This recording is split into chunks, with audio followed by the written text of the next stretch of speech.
Recording.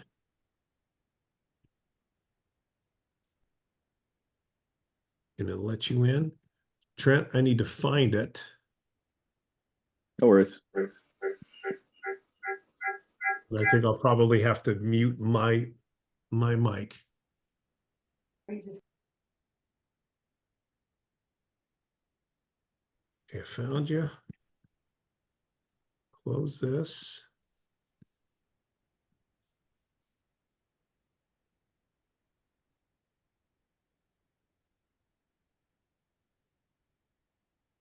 Trent, unmute yourself. I'm going to mute myself and I'm going to let you take over. Right on. All right, guys, class is in session.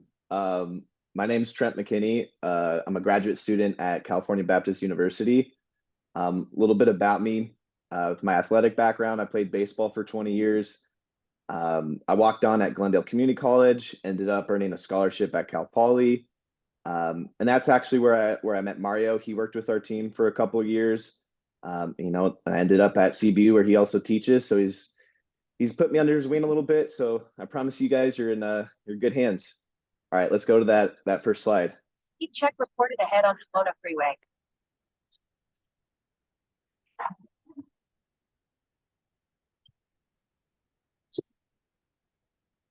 All right, cool. All right, you can't change the past. So let's start off by talking about the past. Why does the past matter? So when we make mistakes, typically we're thinking about the past. We're stuck in the past. If we're not able to flush the mistake, that means we're dwelling in the past. The only thing that we have control over is the present moment. Right now we're in the present. I can control what I'm saying. I can't control what I just said a minute ago. It's out of my control. So I want you guys to think about when you make a mistake and you're sitting there upset about it, you're spending all of your energy and your time and your focus on something that you literally have no more control over. It's in the past. You can't change it. Unless if some of you are time travelers and know how to change the past, please let me know. But we can't change it. If you look at that clip of Pablo Sandoval, the pitch is by him and he's trying to make up for that mistake for not executing his hit and run. And he takes a swing. Obviously, that's not a good look there. And then on the right, you see Trent Grisham. So I think a lot of you might be familiar with this error. This was in the 2019 wildcard game. It was the Brewers Nationals. I think it was in the 8th inning. He makes this error in center field. Nationals end up winning the game, and they go on to win the World Series. And we'll talk about this a little more later, but Trent Grisham could have let that define his career. He could have been stuck in that moment for the rest of his career. But you know what he did the very next season? He won a Gold Glove. And then 2 years later, he wins another Gold Glove. So we'll touch more on that in the future. But for now, let's just focus on if we're stuck in the past, it's kind of a waste of our energy and time. And that moves us to the next slide. All right, so keep that water bottle full. If you guys can see, I got my water bottle here. I'll touch on that in a second. But let's talk about the science of how our brain works. So our brain has a limited capacity, a limited ability to pay attention, to focus. So if we use my water bottle here, this represents our brain's ability to focus. So 100% focus represents this whole water bottle. And baseball is a really hard sport. So we need this water bottle to be 100% full. When we're hitting, when we're pitching, we need to be 100% focused. You're not going to be successful if this water bottle is not completely full. The issue arises when we make a mistake and we continue to think about it, when we carry that into our next at bat. If you're standing in the batter's box thinking about the strikeout you had in the first at bat, you're draining your water bottle because now you're probably only 50% focused on the actual at bat because half of you is stuck in that past and only half of you is actually present in the batter's box. So it's really imperative to let go of our mistakes because we need this water bottle to be 100% full. Let's go ahead and go to the next slide. So great. We touched on why it's important, from the science perspective to let go of our mistakes. But the next obvious question is, okay, great. I understand. I need to let go of my mistakes. I need to focus on the present moment. But how do I do that? So we're gonna watch this clip of Mookie Betts when he was in the broadcast booth after he broke his hand, talk about his own self-talk. So if you could click that YouTube video, Mario. I don't think we can hear that. Maybe try unmuting yourself.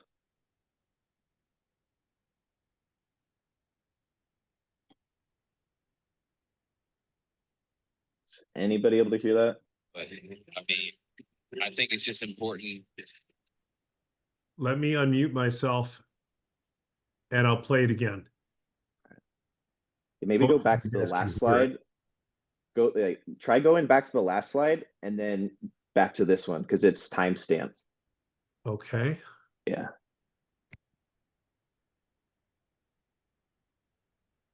Sounds easy to just say stay positive. Just stay positive. I mean, what does that really mean? And negativity is going to enter your mind. It's inevitable. But I mean, I think it's just important to just cheer yourself on. Like sometimes when I made errors out there and you see my mouth moving, I'm like, all right, come on, buddy, you're good. You're good.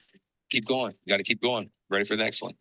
And it's hard. Like it's hard to cheer yourself on. It's really easy to just sulk, right? It's really hard to cheer yourself on. But I think that energy and that effort that you put in cheering yourself on makes you feel better.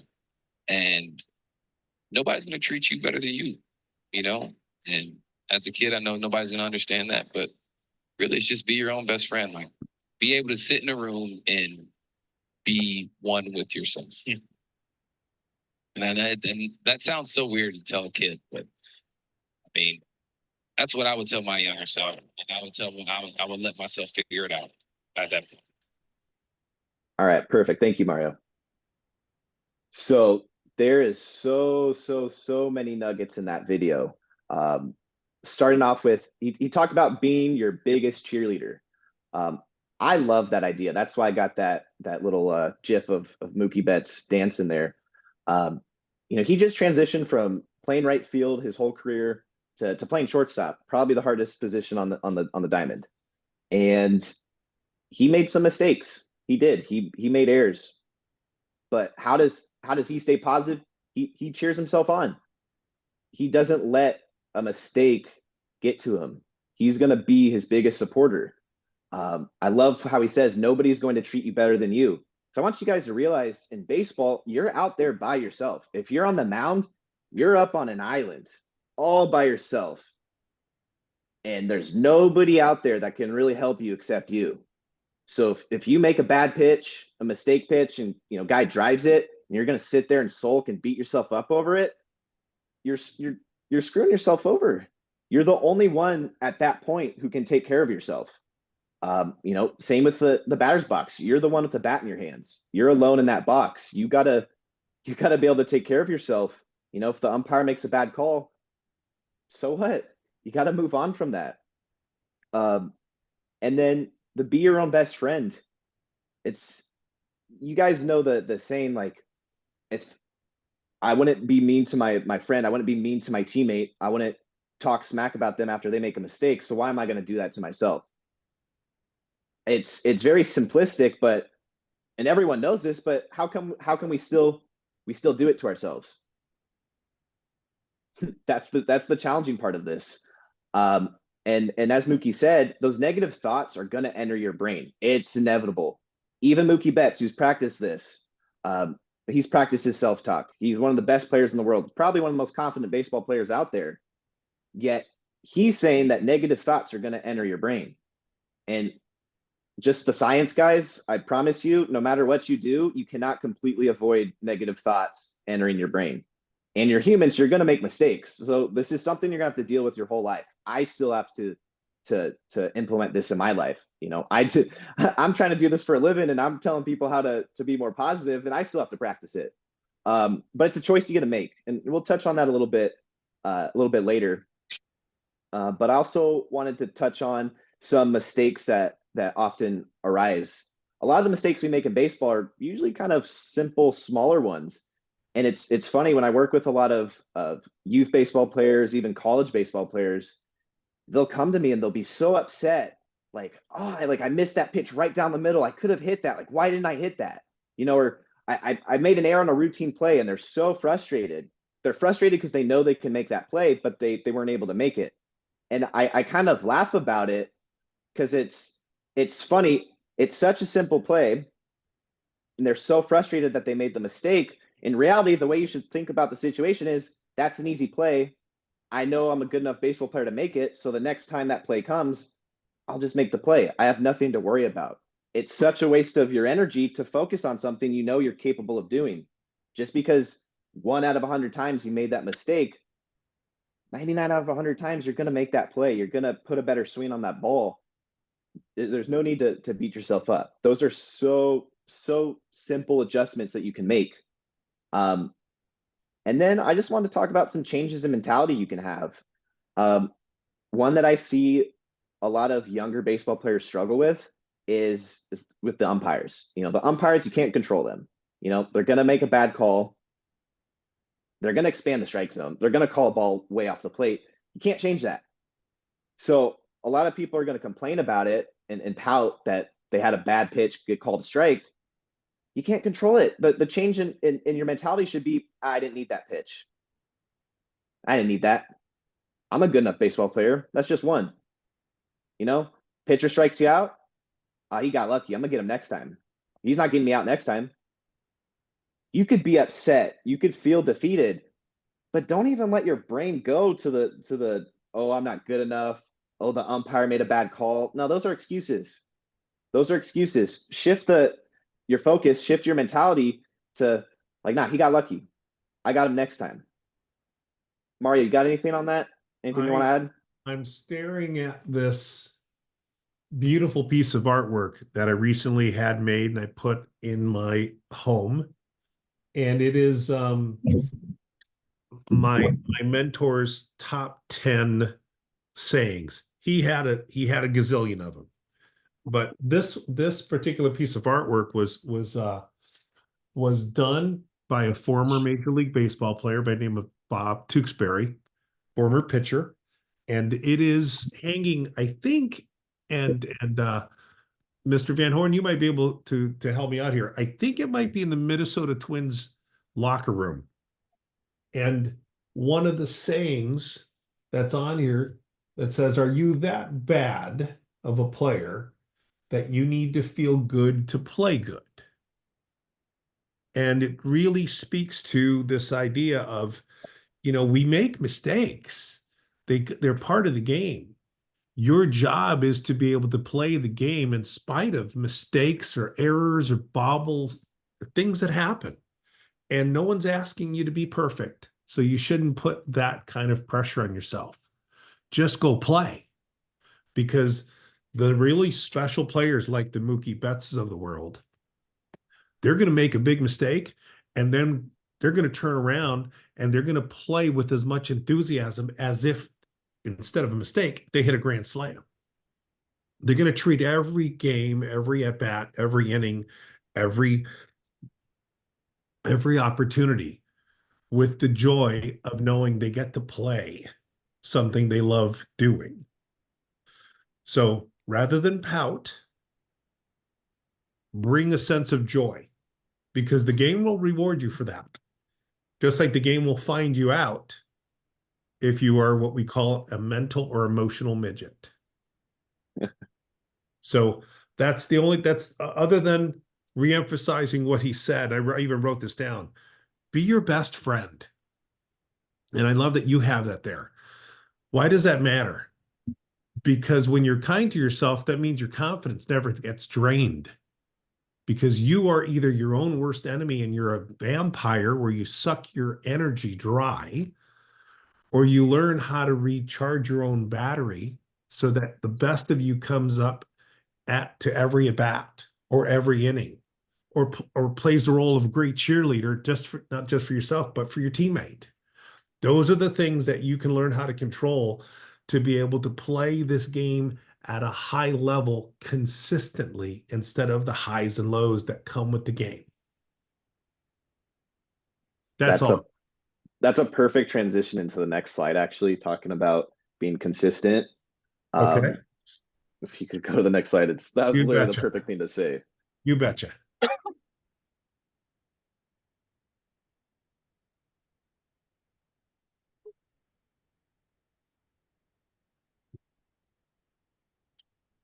Fix that. Perfect.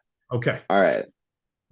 So here we are with Mr. Consistent. So the gold standard for baseball has always kind of been that 300 batting average. I just checked.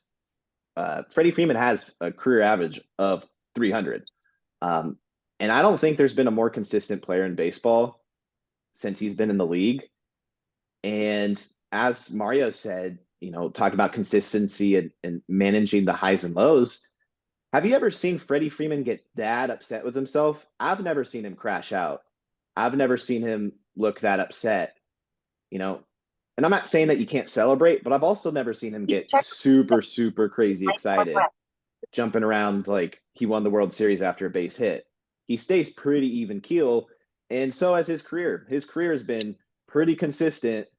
That's why he's an MVP winner. He's a total stud. But even Freddie Freeman, he hits 300, which means he fails 7 out of 10 times. And the way baseball is designed, baseball is a game of failure. You're going to fail more often than you succeed. So we really got to learn to accept failure. Oftentimes, when we dwell on our mistakes, when we're so upset that we just made a mistake, we have a little bit too high of an expectations on ourselves. We don't need to go 5 for 4 in a game. Like 5 for 4 is not even possible. You can't get 5 hits and 4 at bats. Yet some of us expect ourselves to go 5 for 4. That's not realistic. And 0 for 4 game with a couple of Ks, and we think we're the worst player in the world. That's one game. It all averages out. The issue is we will attach our identity to that 0 for 4 game. Oh, I suck. I had 2 strikeouts. Not good enough. And then, the 4 for 4 game, oh great, I feel really good. But we don't think that we're a 4 for 4 player when we go 4 for 4. We kind of understand, 4 for 4, that's nice, but probably not going to do that every game. But 0 for 4, oh my God, I'm the worst player ever. We need to. Oh, go ahead. No, here's something I want to throw out there. Another one of the sayings that's on this beautiful piece of artwork that I got. Be present, not perfect. There is nothing in the game. No coach will ever ask you this. I don't think your parents are ever going to ask you this. A teammate surely isn't going to. No one's expected to go 4 for 4 for 162 games out of the year. If you're lucky, you have a handful of those days. And I mean, if you're really lucky, but we know that's not the norm. You want to go up with the confidence. I'll even say cockiness that I'm up there to get a hit. But it doesn't mean that that's what's going to happen, because you may hit the ball really well. The ball might explode off the bat. Unfortunately, it's hit and it's a laser beam and it's right at the third baseman or it's right at the shortstop. But you did everything right. Doesn't mean you failed. Does not mean you did anything wrong. It's just the way the game goes. So you didn't do anything wrong. You didn't fail. You're playing the game the right way, which is what we need for you to check reported ahead on CA do 91 all West. the time. And if you look at the game that way, if you look at your approach that way, you are going to end up having more success and a lot more fun. That reminds me of a clip of Joey Votto, who just retired. One of my favorite baseball clips ever. I would encourage you guys to search this one up. But he talks about his best game of the year was an 0 for 4 day. Because he's not measuring his success on the end result. The end result means if I get a hit or if I get out. He measured his day on the quality of the swing that he put on the ball. He saw the ball well. He put a great swing on it. He barreled it. 0 for 4. Hit the ball hard, probably 3 or 4 at bats. and he was happy and he thought that was his best day of the year. How huge And is that's that? and that's why Joey Votto played for 17 years, because Right. that's how he approached the game. It wasn't, I'm going to celebrate because I went 4 for 4, even though I hit every single one of those off the end of the bat, and I actually took horrible at bats. But I'm going to let the stats define how my mood is.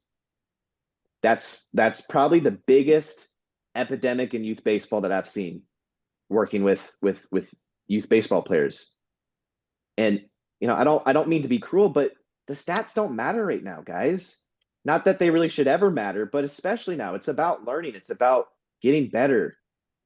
It's about learning to put a good swing on the ball, taking a good at bat, having a good approach. That's what you should value. If you attach your value to if you went 4 for 4 or 0 for 4, you're going to be in for a tough experience of baseball. And this is coming from a young man who played Division II baseball at a high level. Mm-hmm. And I will tell you that that's probably the same advice that you would hear from a Division I player or a minor leaguer or anybody who's a pro that's currently playing in the majors. So remember that. Please make sure you write that down in your journal. Yeah, you should definitely reflect on that one. Yes. Why do you feel the need to be so result oriented? And then just this idea I want to share with you guys. We idolize our favorite players: Shohei Ohtani, Mookie Betts, Freddie Freeman. Whoever is your favorite player, you don't expect them to go 4 for 4 every game. So if it's okay for them to fail, then why do you expect yourself to go 4 for 4? Why isn't it okay for you to have a bad game? You don't think Shohei Ohtani sucks because he went 0 for the day, because he's just as likely the next day to hit a bomb, probably get multiple hits. So if it's okay for them to make mistakes, it's okay for you. That's an MLB star, the best player in the world. And you guys are young. You have a lot more to learn about baseball. It's okay to not get a hit every single time.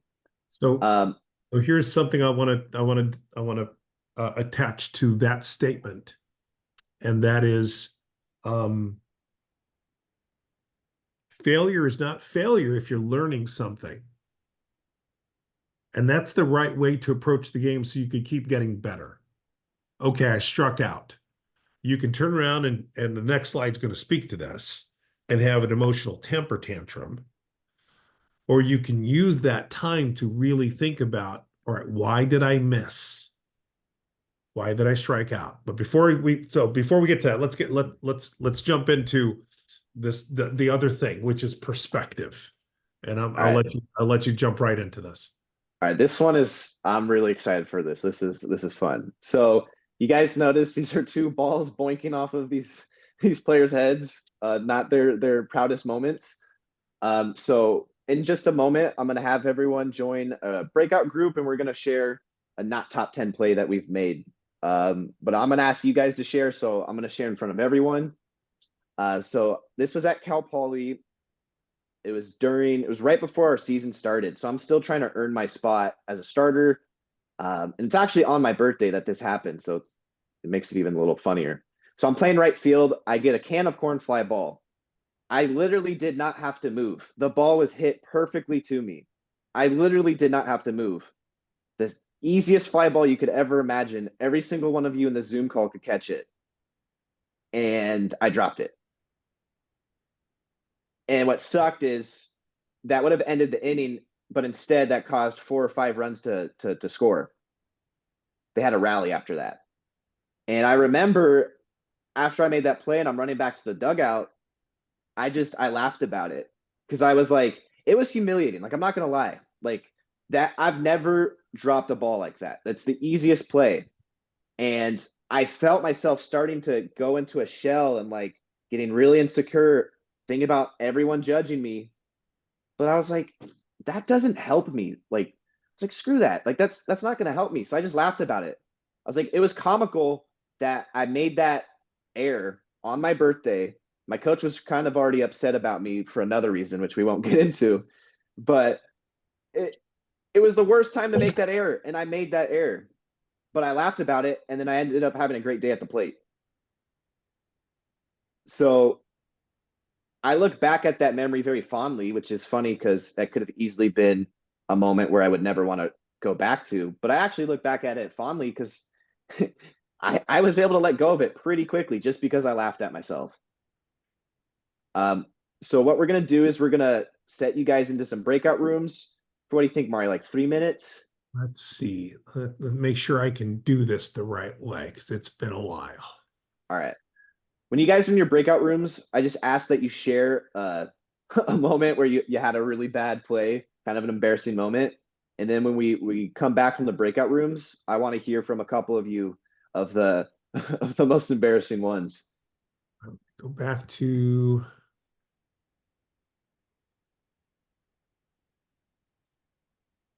stop sharing.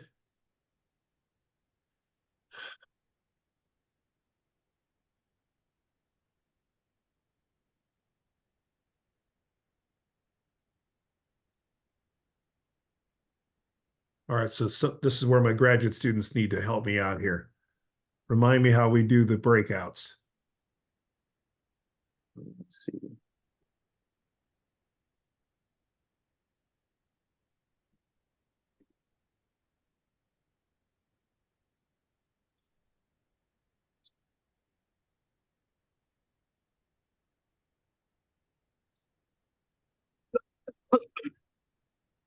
I'm trying to look it up. Of If we can't do that, then what we could do is just actually just do an open mic and say, all right, guys, who has a great example or story? There you go, multi-speaker gallery. No. Open mic. Thank you, Joe. That's exactly what we'll do. And oh, and you want to go first? Even better. Thanks for covering and saving my tail. Mr. Spears, would you like to share, sir, a great story? Yeah. Um, you guys hear me okay? Yes. Sorry, I'm near there's some cheerleading going on to my right here, and so a little bit of a distraction to me. But yeah, I mean, I there were times I think when I was maybe between 11 and 13, I wasn't very good, you know. And I on either side of the baseball. So there was one tournament I went to, and I think I struck out 11 times in a row. Um, and then on my last at bat of that tournament, I hit a line drive base hit to the left fielder. Well, it would have been a base hit if I didn't get thrown out at first base because I was celebrating too hard. So yeah, that's it's deep in my memory. And it's probably one of the things that lit my fire to be better and made me want to work harder because I never wanted to feel that ever again. So there's mine. These are Paulos. You're next. Mr. Joe Spears, thank you so much for the opportunity. Thank you. Thank you. For me was one of the biggest things was like at Chafee, when I was at Chafee back in my first fall season in 2015.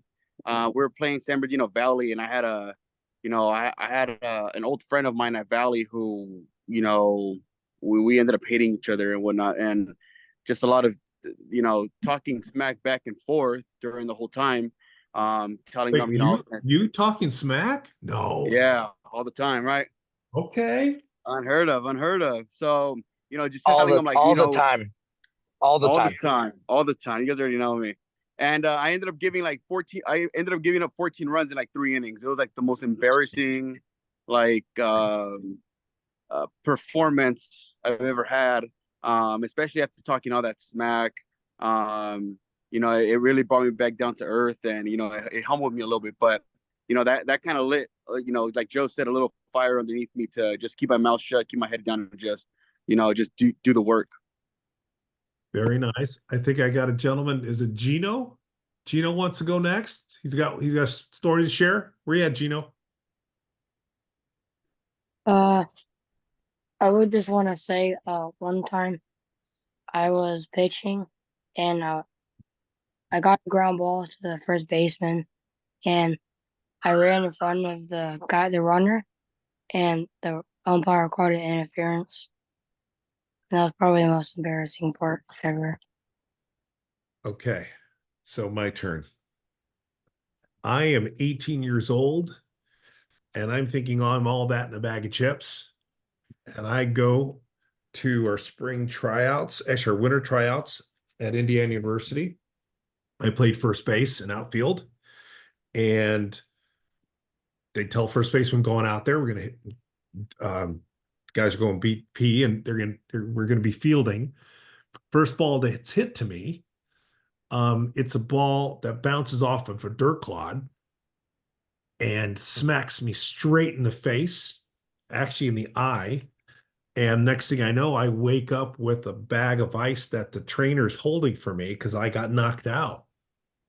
And I never really recovered from that moment.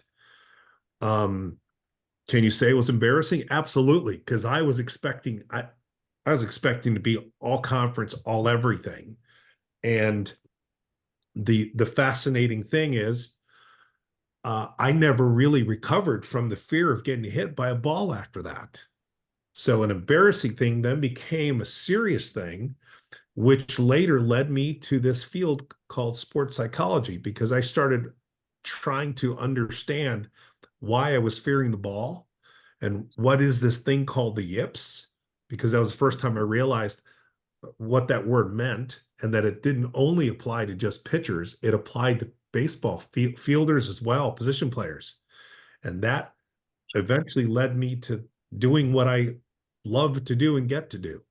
So sometimes a mistake or a moment like that can turn around and be a silver lining blessing. So don't ever look at something as, oh my God, it's the end of the world. Learn from it, explore it. Because if you do, something good just might happen. All right, let's take one more.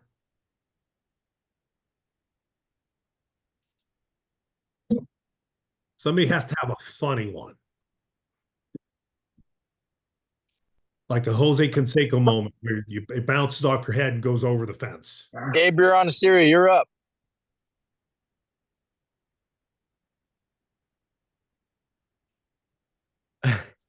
All right.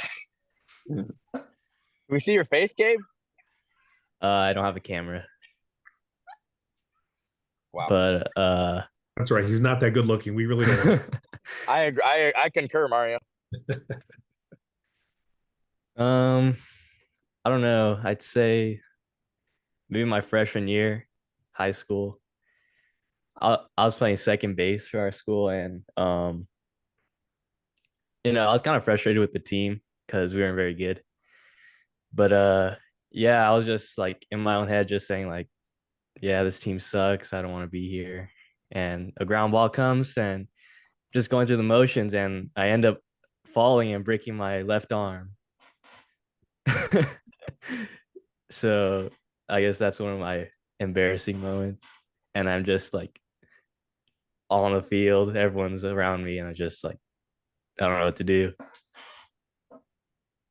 And you still turned out okay, didn't you? Yeah, but after that, I was kind of scared of charging a ball. Yeah. Yeah. That's real. Yeah. Shortly after, he decided to never play the field again, too. Yeah. Hey Mario, I think we have somebody in the chat, Christian Braceno, that wants to share. Christian, the floor is yours. So I remember it was a game in the fifth inning, and bases were loaded. We were losing by one. The other team hits a little ground ball. I run up to it, and it goes over my glove. I didn't get the glove down, and I scored like 2 runs. Ooh, Bill Buckner moment. You're too young to know who that is. But yeah, you turned out okay, huh? Yeah, Yeah, good, good. So what's the lesson there for you, kiddo? to get the glove down and keep my eyes on the ball. Good. So that moment hopefully was worth it, Because if you learn something from it and it teaches you what to do better, then that discomfort moment was worth it. And how do we grow? There's this thing called growing pains, right? We grow from discomfort and pains and stretching and being forced to get out of our comfort zone. When we make mistakes, it's not supposed to feel good. So that's okay. I don't want you to be happy making mistakes. It's okay to laugh at them, but don't want to do it again because I know you weren't trying to make a mistake, make an error, that the team scored 3 runs on you, right? Or 2 runs, but learn from it. Sure. Learn from it. All right. I'm going to bring you back in, Mr. Trent. Perfect. Thank you guys for sharing. I really appreciate that. I know it can be a little intimidating talking in front of this many people, so kudos to you guys. And then just that last bit of you aren't your worst moment, don't let it define you. Going back to that Trent Grisham example, I really love that example, not only because he's got a really good name in Trent, but he was a rookie that year, and that play lost his team the game. And the team they lost to won the World Series, and he could have let that moment define him. That could have ended his career. But I thought it was trying to use appropriate language, but really awesome that the very next year he won a Gold Glove after making one of the most memorable errors, maybe besides Bill Buckner's error. He won a Gold Glove after that. And then 2 years later, he wins another one. So something as humiliating as losing a playoff game on the biggest stage, he didn't let that define him. So I just think that's really impressive and something for you guys to think about. Be like Trent Grisham. All right, let's go to that last slide. Yes, sir. All right. Oh, look at that. So yeah, that's Andre Ethier crashing out in the dugout. Please don't be like Andre Ethier. I don't think your coaches would like that. So the question that I have for you guys, which side of the bus do you sit on? So if you look at that little picture on the right, you see little mopey guy on the left side looking at the cliff side, and then you got the happy guy looking at the right side. So this example represents the choice that you have. So in the same situation, those two gentlemen get to make a choice. Am I gonna sit and just feel sorry for myself, or am I gonna see the positive in the situation? I hope you all join me on the sun side, on the side with the nice view. But I want you guys to realize that you guys have a choice at all times. When you're angry or when you're upset after a bad play, you have a choice. What? Leave the things. I need Like, somebody you to guys- mute. Oh, they're Yeah. still on there? Yeah. Oh, well, finish the meeting. I thought you were just on here. That's right. All right. Where was it? Oh, so when you're angry or upset, you have a choice of how you're going to respond, because it's going to happen. Like Mookie Betts said, the negative thoughts are going to go into your head. You're going to get upset with yourself. You're going to get angry, but you have a choice of what you're going to do about it. You can beat yourself up. You can self-sabotage, because in reality, that's what we do. Especially at your guys' age, I did the same thing. When I would make a mistake, I would consciously choose to beat myself up, and that's just self-sabotaging. It doesn't do you any good. So you have the choice to either tear yourself down and sink your ship, or you can build yourself up. Mari, you want to touch on that 10-second rule? So we're looking at what Ethier's doing. Obviously, he's not happy. I'm assuming he didn't get the outcome that he wanted, and he's taking it out on the poor bat box. Rather than do that, because let's be real here. If you're that angry and you're that frustrated and you start going into caveman mode, it normally takes a little bit of time for us to kind of get back to a calm state to be able to now play the game at a high level.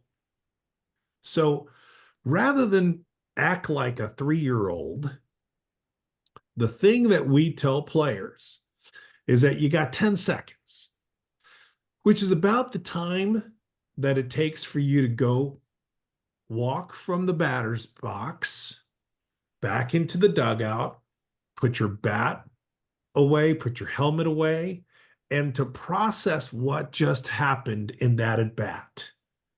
That's the best way to be able to use that moment to not only learn something that you can now have an advantage going into the next at bat, but you should also be sharing some of that information with your teammate who's in the on deck circle getting ready to go and now face this pitcher.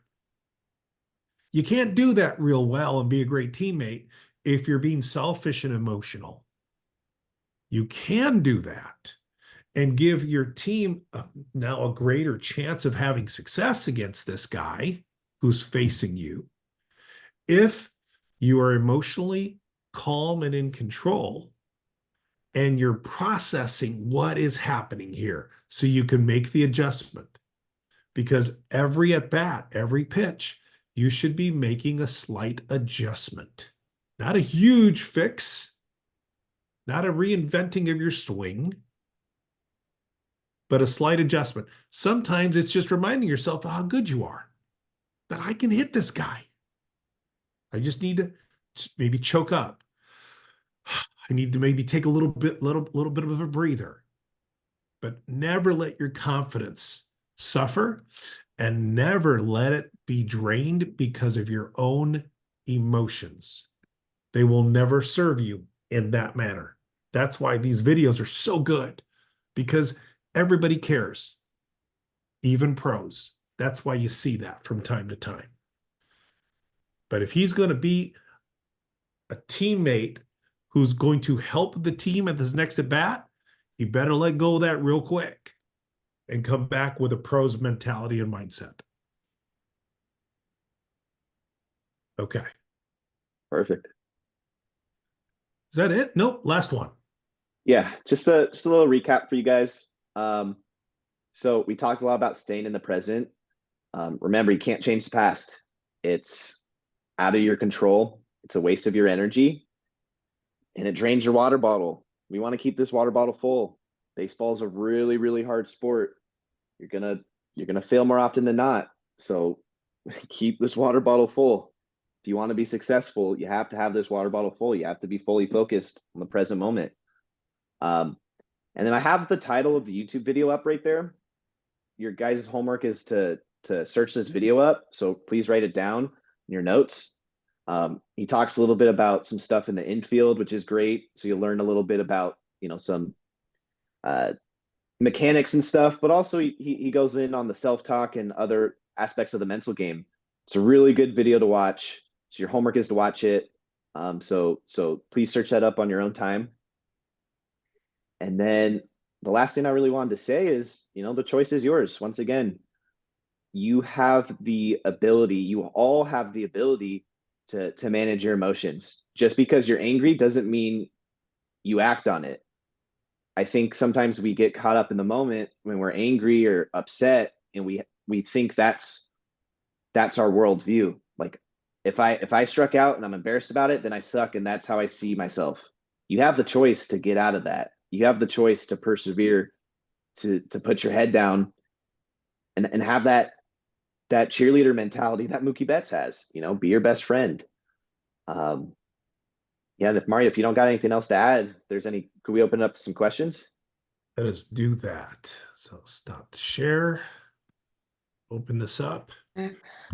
Q&A, gents and ladies. First of all,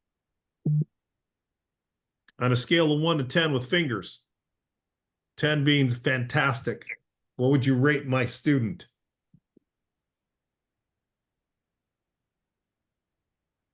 Ooh, we're seeing some digits up there, Trent. Yes, sir. Let's go. Like that. Although Joey, if you look at Joey, he's like, that's boring, dude. Joey, come on, man. Questions, anybody? This is a great time to ask the questions, because this is, again, a chance to kind of build on some of this information that was shared with you? How do we personalize it for you?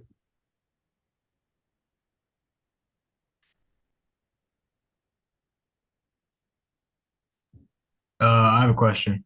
Yes, sir. Who is that? For Trent, was there a moment in your career where you were like, everything was just getting out of hand and you kind of started realizing, man, I need to get myself under control? Or when did you come to like kind of taking care of your mindset and things like that? Oh, yeah, no, that's a great question. I had the one that stands out to me the most was I had a year at Cal Poly where I wasn't taking care of myself in my personal life. And it bled into baseball. And then I kind of let that spiral out of control. And I ended up being injured because I was not managing my emotions. And so I missed a whole season because I let myself go mentally. My body left too. I was broken. And so I spent the summer working on my mental game, and I learned to be a lot more positive and to show up for myself. I really realized the way I saw myself in baseball kind of defined how my season would go. You know, I didn't really share this in the earlier, but I was cut from my high school baseball team, and I didn't think very highly of myself at times. But after I persevered, I walked on at a community college, and I started having some success early in the season. My dad, he said, I was hitting 500 through like a couple games, and I was talking about like, oh, it's great that I'm hitting 500 in 4 games, but it's not realistic. And he said, why not? He said, why can't you do that? And I didn't end up hitting 500, but it made me think like, why am I limiting myself? Like I didn't expect myself to hit 500, but like, why am I putting this block on my ability to play? And I ended up hitting. I finished the season like 430 or something. I led the state in batting average, but I put a block on myself. I didn't even realize I was doing it. He literally just asked me why not. So those 2 moments were really career altering for me, changed my trajectory. Does that kind of answer the question? Yeah, that's great. Appreciate it. Thank you. That's a great story, kid. That's a great story. Again, if you were to one of those extreme people where you look at failure as, oh my God, I'm terrible, I should quit, you would have kept yourself and cut yourself short from experiencing that moment of success, which eventually led to more confidence and a belief, and then an epiphany of like, well, yeah, why not? Why can't I do this? Why am I having this limiting belief that's holding me back? And you ended up having a pretty decent baseball career. Yeah. Good for you. I'm glad you shared that. That was awesome. Thank you. 2 more.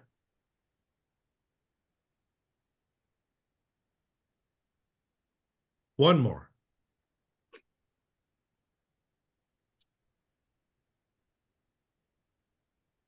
What's the most important thing that you got out of today's chat? Adrian Rivera. Unmute yourself.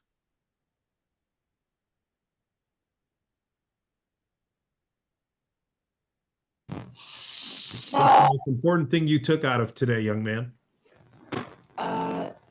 To learn from my mistakes, because I usually just dwell on them and tell myself I need to be better at that, Good. and I don't learn from them. That's a cool sound machine. You trying to sound like Darth Vader? Now, You can't tell that that your sound is coming out kind of funny? no. Okay. Well, good. So don't be so hard on yourself. Give yourself a little bit of grace. You know what I mean by grace? Yeah. Good man. Good man. All right, let me pick on somebody. Robin Dacio.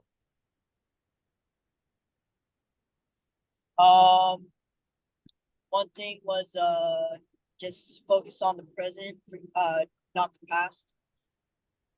How do you do that? Just like trying to take your mind off of your past mistakes. And where do you put your mind then? At the present. Good man. That's pretty mature answer. Good. I think I got Adric Felix, who's got his hand up. Where you at, Adric? What I learned from today from the Zoom class is be your best friend and never give up after you make an error. Dude, how old are you? 9.5. I like you. I like you. I'd be okay with you being a teammate. In 10 years, I want you to be one of my grad students, okay? Okay. Good man. All right, let me pick on Wyatt Duncan.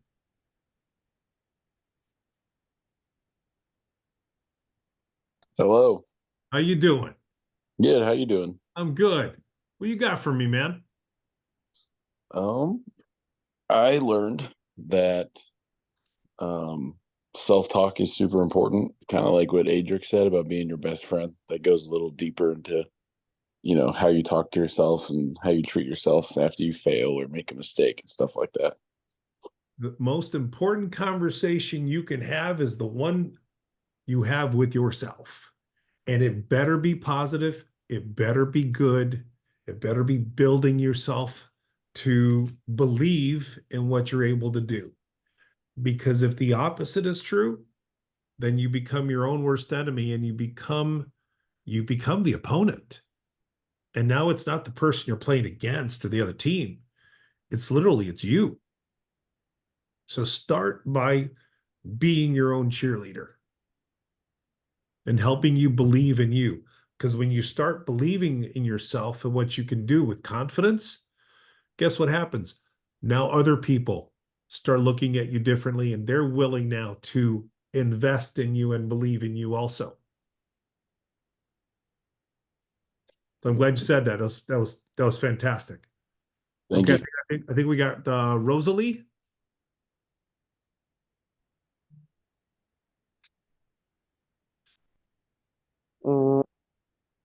Did you have a comment? What you got for me? I learned that it's okay to fail. Like everybody fails. Like you said, Freddie Freeman, he fails. But you just have to flush it and just focus on the next play. Just help your teammates out. That's it. And the game challenges you to do that every at bat for 7 innings or for 9 innings or whatever the duration is. And it isn't always easy, but it's there to challenge you. And those that do it and do it well and do it consistently will get rewarded. Those that don't will be exactly where they're supposed to be. That's good. That's awesome. Okay. I think we're going to end it at that. All right. I'm going to let one more go. Nixon McCray, because he asked, can I go? Nixon, what do you got for me?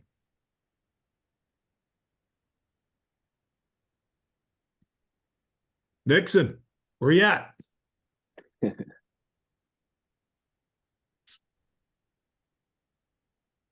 Nixon, unmute yourself.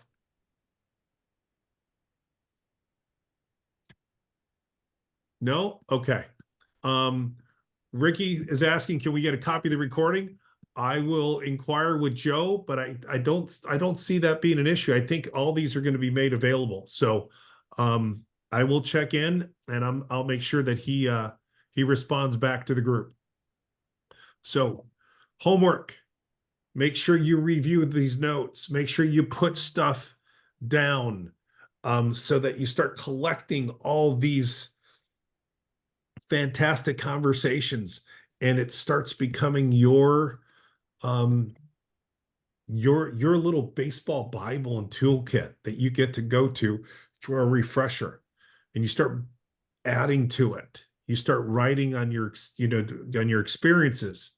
And over time, you're going to look at this and you're like, oh, I can actually coach myself. I remember when I had a tough time and, I did this at this point in my life. So you're going to keep feeding and building on your successes and learning from your mistakes so you can keep teaching yourself, maybe even teach others. I am reminded also to let you know the next conversation that we have will be on Monday, September 30th. Monday, September 30th, same time. We will let you know after we put our heads together to figure out what that next topic's going to be. But we're going to keep building on this, okay? So in the meantime, have a great start of your high school or junior high, because I think some of you guys are already in school. For those of you who haven't begun, get it done. You're off to a really good start. Use some of these things that we've talked about in the last 4 conversations. Make yourself as competitive and strong in the classroom as you are out on the baseball field. And we'll talk to you guys in a month. All right, Trent, great job. Thank you, sir. Great job, everybody who participated and asked questions. Good stuff. You make this better when you participate. Be safe. Have a great week. Thanks, Mario. Bye, everybody. Thank you. Thank you. Appreciate you. Thanks, Coach. Thank you. Welcome, guys. Thank you. Bye, Thank you. everybody. Thank you. Yahoo. Thank you. Thank you. Coach. Thank you. Thank you. Thank you. Thank you. Thank you.